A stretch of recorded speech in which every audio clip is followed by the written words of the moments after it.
क्या आपके साथ कभी ऐसा हुआ कि आप निकले तो थे एक लेजर ट्रिप के लिए but that turned out into this long track of 16 kilometer resulting to this spectacular view. So this happened with me this year. So this summer 2025 हमने डिसाइड किया था कि हम एक वीकेंड लेजर ट्रिप लेंगे but soon we decided against it and हमने decide किया कि हम मध्य महेश्वर ट्रैक करेंगे जो कि पंच केदार का द्वितीय केदार है. एंड सो हम अपनी गाड़ी उठाई और हम पहुंच गए रंसी विलेज.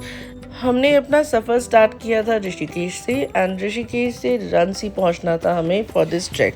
रंसी पहुंचने तक का जो रास्ता था that was a very pretty रास्ता even though took us 6 to 6.5 hours to reach there. But हमें पता ही नहीं चला रास्ते में कि इतना टाइम लग गया because of the scenic beauty. Ransi पहुंचते पहुंचते रात हो गया था तो we decided to stay there for the night एक होम स्टे में and this was the view we wake up to. वो सो प्रिटी आउटसाइड कि सुबह तो हमारी नज़र ही नहीं हट रही थी आसपास के वातावरण से. तो yes this was our view in the morning and यहाँ पे आप देख सकते हो चौखंबा और बाकी सारे पहाड़ with snow covered hills and this was the place actually जिसके आसपास हमें कहीं पहुंचना था. तो we were very excited for that morning कि हम खाना खा के जल्दी से तैयार होके अपना ट्रैक स्टार्ट करें and the food was actually very yummy. तो खाना खा के एनर्जी गेन करके हमने अपना ट्रैक स्टार्ट किया. फॉर सम किलोमीटर हमें एक गाड़ी ने मेन पॉइंट तक छोड़ा and from there we started our track. Initially it was a decline track and we were quite comfortable. शुरुआत में तो हमने बहुत अच्छे से सारा ट्रैक कर लिया because of course the scenic beauty was there and हम लोग पूरी तरीके से एनर्जाइज थे.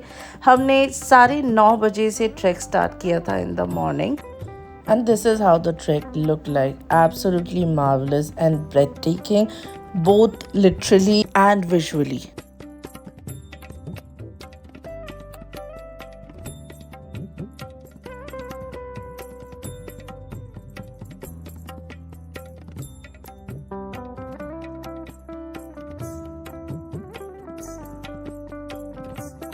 बीच बीच में बहुत सारे झरने एंड बहुत फ्लावर्स एंड बहुत सुंदर सुंदर व्यूज़ आ रहे थे. And the best part about this whole track was कि थ्रू आउट हमको झरने की आवाज़ और पानी के बहने की आवाज़ सुनाई दे रही थी which was actually very serene क्योंकि शहर के हसल में आप कहाँ ही सुन पाते हो ये सब.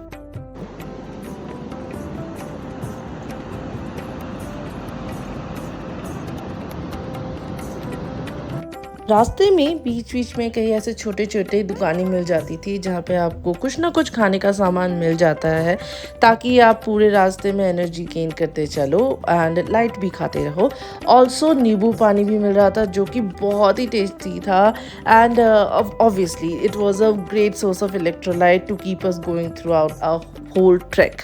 बीच बीच में आपको कई सारे छोटे छोटे गांव भी मिलते रहेंगे जहाँ पे आप थोड़ा हॉल्ट भी कर सकते हो, खाना खा सकते हो एंड फॉर दैट मैटर अगर आप पूरा ट्रैक एक दिन में नहीं करना चाहते हो तो आप इन छोटे छोटे गांव में नाइट स्टे भी कर सकते हो. So if you are that kind of a person who enjoys the track more than the destination you can definitely try this alternative.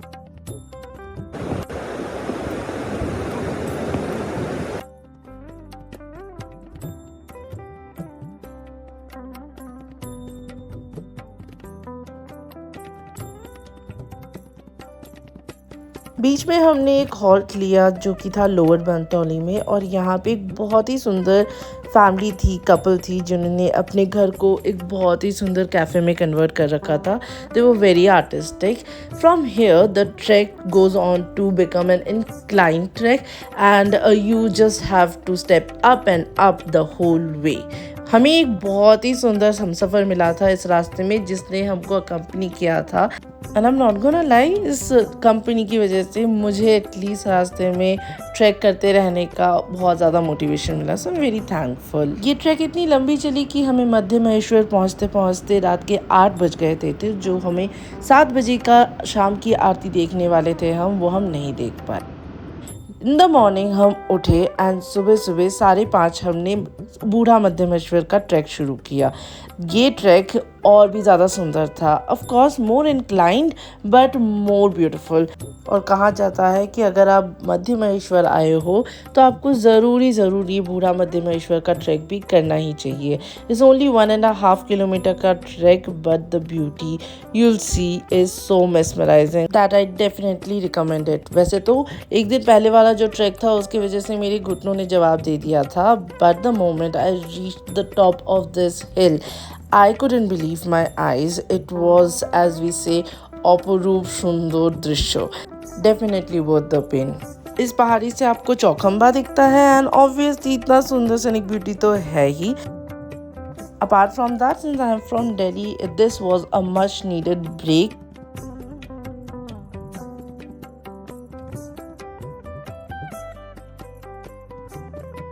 वैसे तो इस जगह से वापस आने का मन बिल्कुल भी नहीं कर रहा था, but sadly every good thing comes to an end, so did this visit। वापस आने के बाद हमने मध्यमेश्वर भगवान के दर्शन किए। कहा जाता है कि ये मंदिर पांडवों ने बनवाया था। कुरुक्षेत्र के युद्ध के बाद वो काफ़ी रिमोर्सफुल हो गए थे और उन्होंने इसी कारण भगवान शिव से क्षमा याचना करने की कोशिश की, पर भगवान शिव उनसे काफ़ी रुष्ट थे, तो इसीलिए उन्होंने नंदी का वेश धरा और वो अपने डिफरेंट उनके बॉडी पार्ट्स डिफरेंट जगहों पे जाके गिरे। पंच केदार उसी हिसाब से बने एंड मध्यमहेश्वर वो जगह है जहाँ पे उनका नेवल गिरा था। जिस प्रकार पांडवों को भगवान शिव की कृपा दृष्टि मिली, उसी तरह से हम सब पे भी भगवान की कृपा दृष्टि बनी रहे। इसी आशा के साथ मैं इस ब्लॉग को यही समाप्त करती हूँ। ओम नमः शिवाय।